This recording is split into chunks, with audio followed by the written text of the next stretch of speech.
এটা সেই মজা। বন্ধুরা দেখো খুব সুন্দর হাস্যকর একটি ফানি ভিডিও। ওই কাচ্চি খেয়া দাঁত খিলাল করতে করতে যায় না, দাঁড়া দেখতাছি। ইমরান চল তো দেখি।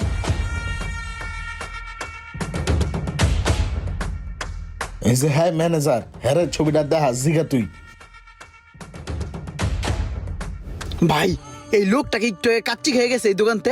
হ ভাই, একটু আগেই তো খেয়ে গেছে। প্রতিদিনই তো 2 প্লেট করে কাচ্চি মারে। হ্যাঁ কোন কি? হ্যাঁ 2 প্লেট করে কাচ্চি মারে, বাদাম শরবতও খায় সাথে। সাথে বাদাম শরবত খায়?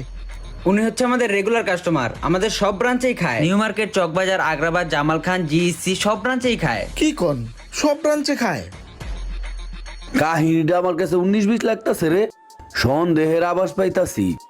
ওরা একটু ফলো তো রাখতে হবে, বুঝছো ভাই? গেলাম, পরে এক সময় আইয়া কাচ্চি ওকে ভাই, আইসেন ভাইয়া। ওকে। এটা কেমন কথা? ঘুরতে আইছি এখন